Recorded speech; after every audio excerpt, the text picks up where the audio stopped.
नमस्कार, धन्यवाद और सुस्वागतम दोस्तों हमारे channel Hidden and Historical Gem से जुड़ने के लिए। तो बिना समय व्यर्थ किए शुरू करते हैं आज की ऐतिहासिक और आस्था की यात्रा। आज हम दक्षिणीय भारतीय राज्य तमिलनाडु के कांचीपुरम में उपस्थित हैं। ये चेन्नई से लगभग 75 किलोमीटर की दूरी पर स्थित है और आज हम जिस पवित्र और ऐतिहासिक जगह के बारे में जानेंगे वो है थिरुपरमेश्वर विनायगरम या बैकुंठ पेरुमल मंदिर, जो भगवान विष्णु को समर्पित एक हिंदू मंदिर है। ये मंदिर भगवान विष्णु को समर्पित 108 दिव्य देशों में से एक है, जहाँ बैकुंठ के देवता यानी कि भगवान विष्णु को बैकुंठनाथन और उनकी पत्नी देवी लक्ष्मी को श्री वैकुंठवली के रूप में पूजा जाता है। इस मंदिर को कांचीपुरम में स्थित कैलाशनाथर मंदिर के बाद दूसरा सबसे पुराना मंदिर माना जाता है। भारतीय संस्कृति, साहित्य, इतिहास और दर्शन शास्त्र का ज्ञान रखने वाले जर्मनी के महान ई हल्तज के अनुसार इस मंदिर का निर्माण पल्लव सम्राट नंदीवर्मन द्वितीय ने 690 ईस्वी में करवाया था, जबकि अन्य विद्वान इसे 8वीं शताब्दी के अंत का बताते हैं। ये मंदिर पल्लव राजवंश के अलावा चोल वंश और विजयनगर साम्राज्य के शासनकाल में भी अपना आस्तिक और महान तीर्थ स्थल का स्थान रखता था। द्राविडियन वास्तुकला शैली में निर्मित वैकुंठ पेरुमल मंदिर द्राविड वास्तुकला का सबसे पुराना नमूना है। इसके साथ साथ मंदिर में विभिन्न शिलालेख हैं जो पल्लव शासनकाल के दौरान की सामाजिक, आर्थिक और राजनीतिक स्थिति का विवरण देते हैं। मंदिर का अंदरूनी भाग चारों तरफ से एक गलियारे से घिरा हुआ है, जिसमें पल्लव कला की विशिष्टता वाले शेरों के नक्काशीदार स्तंभ बनाए गए हैं। इस गलियारे की गैलरी में पल्लव राजवंश के इतिहास और उनकी गौरवता को दर्शाती हुई 2 पंक्तियों में नक्काशीदार मूर्तियां बनाई गई हैं। वास्तव में ये काल अनुक्रमिक चित्रण भारतीय कला में इस तरह का पहला ऐतिहासिक विवरण है। गैलरी में बनाई गई मूर्तियों का क्रम प्रवेश द्वार के बाईं ओर पहले पैनल से शुरू होता है। ऊपरी पैनलों की पंक्तियां भगवान विष्णु से शुरू होती हैं और उसके बाद भगवान ब्रह्मा हैं। पहला निचला पैनल एक विशिष्ट राज अभिषेक समारोह को दर्शाता है। हो सकता है ये पहले पल्लव राजा के राज अभिषेक को दर्शाता होगा। और इसी तरह का अंतिम चित्रण राजा नंदीवर्मन द्वितीय का है, जिन्होंने इस मंदिर का निर्माण करवाया था। कहा जाता है कि ये रिलीफ पैनल पल्लवों की वंशावली और इस मंदिर के निर्माता नंदीवर्मन द्वितीय के शासन काल तक के उनके इतिहास को दर्शाते हैं। पैनलों की सीमाओं पर लिखे गए शिलालेख समय के साथ फीके पड़ गए हैं, इसलिए कुछ भी प्रमाणित कर पाना मुश्किल है, क्योंकि उपलब्ध ऐतिहासिक अभिलेख इस मुद्दे पर स्पष्ट नहीं है। गैलरी की दीवारों के ऊपरी पैनल से पल्लव वंश के इतिहास का पता चलता है। भगवान ब्रह्मा के पैनल के बाद उनके मानस पुत्र अंगिरा की तस्वीर है, जो सप्त ऋषियों में से एक थे। उसके बाद अंगिरा के पुत्र बृहस्पति, जो देवताओं के गुरु थे। अगले पैनल में बृहस्पति के पुत्र समयु को दिखाया गया है, जिसे विनम्र देवता भी कहा जाता है। उसके बाद ऋषि भारद्वाज हैं, जो तीनों वेदों के स्वामी और पल्लवों के गोत्र के संस्थापक थे। ऋषि भारद्वाज से कौरव और पांडव राजकुमारों के गुरु द्रोणा का वंश हुआ। अगले पैनल में द्रोणाचार्य और उनके पुत्र अश्वत्थामा को चित्रित किया गया है। अश्वत्थामा के चित्रण के बाईं ओर हम एक अंकुरित पौधे के बिस्तर पर एक बच्चे को देखते हैं। ये अंकुर या संस्कृति में पल्लव वंश का प्रतीक है, क्योंकि वे अश्वत्थामा के वंश से अंकुरित होते हैं, जिन्हें स्वयं भगवान विष्णु के वंशज के रूप में दिखाया गया है। इस प्रकार पल्लव नाम आया और इसीलिए ये माना जाता है कि पल्लव भगवान विष्णु के अनुयायी थे। वास्तव में गैलरी में बने ये पैनल पल्लव राजवंश की अलग अलग ऐतिहासिक घटनाओं को दर्शाते हैं। जैसे कि एक पैनल में पल्लव काल के दौरान किए गए अश्वमेध यज्ञ को दर्शाया गया है। एक पैनल में नंदीवर्मन प्रथम द्वारा शिव की पूजा को दर्शाया गया है, जिसके बाद उनके और नाग राजा के बीच में हुई लड़ाई भी दिखाई गई है। एक पैनल में एक चीनी यात्री की उल्लेखनीय स्पष्ट छवि भी बनाई गई है, जो वास्तव में अवेन तस्यांग थे, जिन्होंने 642 ईस्वी के आसपास कांची का दौरा किया था। ये एक चीनी यात्री थे जिन्होंने कांची शहर की भव्यता और इसके नागरिकों की बहादुरी और धर्म प्राणायता के बारे में लिखा था। इसके अलावा पल्लवों और चालुक्यों के बीच का युद्ध जो कई पीढ़ियों तक जारी रहा, उसकी स्मृति में कई पैनल बनाए गए हैं। पल्लव राजा परमेश्वर वर्मन प्रथम को चालुक्य महल के पास डेरा डाले हुए दर्शाया गया एक पैनल है।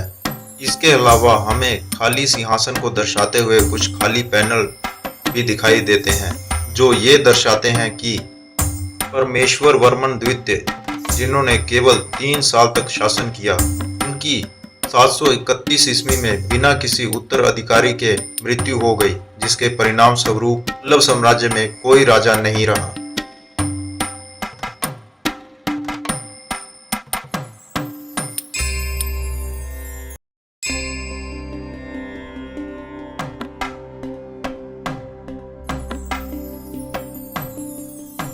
इस मंदिर के चारों तरफ एक कम गहरी खाई बनवाई गई थी, जिसका उद्देश्य यहाँ पर पानी इकट्ठा करना था। दरअसल खाई में इकट्ठा पानी भगवान विष्णु के निवास स्थान वैकुंठ के आसपास के अधीन ब्रह्मांडीय महासागर का प्रतिनिधित्व करता है। खाई में पानी से होकर जाने वाली पूर्व और पश्चिम की सीढ़ियों का इस्तेमाल शाही घराने द्वारा पूजा स्थल में प्रवेश करने से पहले शुद्धिकरण के लिए किया जाता था।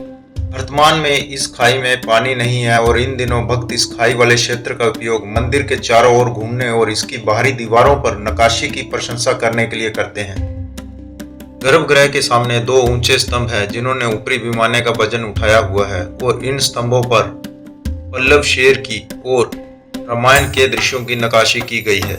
इसके अलावा मंदिर के चारों तरफ उत्तम बलुआ पत्थर की नक्काशी की गई है। दरअसल समय के साथ साथ ऊपरी परत घिस गई है, लेकिन फिर भी एक चौकस आंख भगवान विष्णु के विभिन्न रूपों और प्राचीन भारतीय परंपराओं के अनेकों दृश्य की पहचान कराती है। पश्चिमी प्रवेश द्वार के दोनों ओर भगवान विष्णु की बड़ी नक्काशी और कल्कि की छोटी मूर्तियां हैं। दरअसल कल्कि को भगवान विष्णु का अंतिम अवतार कहा जाता है।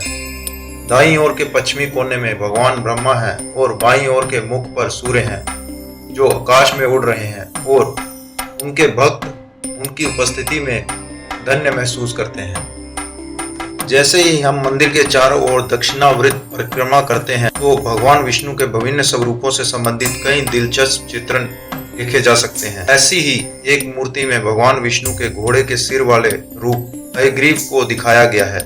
उन्हें ज्ञान और बुद्धि के देवता के रूप में पूजा जाता है। एक अन्य प्रभावशाली चित्रण में भगवान विष्णु को वराह अवतार के रूप में दर्शाया गया है। इसके अलावा भगवान विष्णु के घर में भगवान शिव के पुत्र कार्तिकेय की उपस्थिति देखना दिलचस्प है। उत्तरी दीवार पर स्थित मूर्तियां थोड़ी बेहतर तरीके से संरक्षित की गई हैं, जिसमें से एक पैनल में हम जुड़वा ऋषियों को देख सकते हैं। नर और नारायण भगवान की उपस्थिति में ऋषि मार्कंडेय के साथ विष्णु भगवान ब्रह्मा को शिक्षा दे रहे हैं। इसके अलावा एक दिलचस्प पैनल पर भगवान विष्णु को एक विशालकाय कमल पर बैठे हुए दर्शाया गया है, जिसके नीचे भक्तों को दर्शाया गया है। अपने भक्त ध्रुव को वरदान देते हुए भगवान विष्णु का एक पैनल तैयार किया गया है। इसके अलावा एक अन्य मूर्ति में हिरण्यकश्यप के पुत्र प्रसिद्ध प्रहलाद को भगवान नरसिंह के रूप की पूजा करते हुए दर्शाया गया है। 3 मंजिला इस मंदिर के सबसे निचले गर्भगृह में जब हम प्रवेश करते हैं, तो यहाँ पर हमें भगवान विष्णु की बैठी हुई मुद्रा में प्रतिमा दिखाई देती है। इस तरह भगवान विष्णु के समक्ष होना और उनकी सुरक्षात्मक आभा से आशीर्वाद प्राप्त करना एक विनम्र अनुभव ज्ञात होता है। इस विमान की पहली मंजिल के गर्भगृह में भगवान विष्णु का एक अन्य निवास स्थान है, जहां उन्हें शेषनाग पर लेटे हुए अनंत शयन मुद्रा में दर्शाया गया है और भगवान विष्णु की इस अनंत शयन मुद्रा को शेषशायी विष्णु के नाम से जाना जाता है। इस मंजिल की दीवारों के चारों ओर भी भगवान विष्णु की कई मुद्राओं का चित्रण किया गया है। भक्त मंदिर के चारों ओर से जाने वाली सीढ़ियों के माध्यम से इस मध्यम तल तक पहुंच सकते हैं, पर समस्या की बात यह है कि ये मंजिल केवल एकादशी या भारत में पालन किए जाने वाले चंद्र कैलेंडर के प्रत्येक पखवाड़े की 11वीं तारीख को खोला जाता है, यानी कि वैकुंठ एकादशी को, और साल में सिर्फ इसी दिन भक्त भगवान के इस स्वरूप का दर्शन कर सकते हैं। मंदिर की दूसरी मंजिल पर भगवान विष्णु की खड़ी मुद्रा में प्रतिमा हुआ करती थी, क्योंकि कुछ लोगों का कहना है कि यहाँ की मूर्ति चोरी हो गई है और कोई नहीं जानता कि यह वह कहाँ है।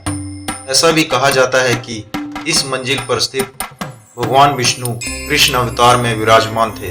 दूसरी मंजिल को पूर्ण रूप से बंद किया गया है और भक्तों को यहाँ जाने का अवसर बिल्कुल नहीं मिलता।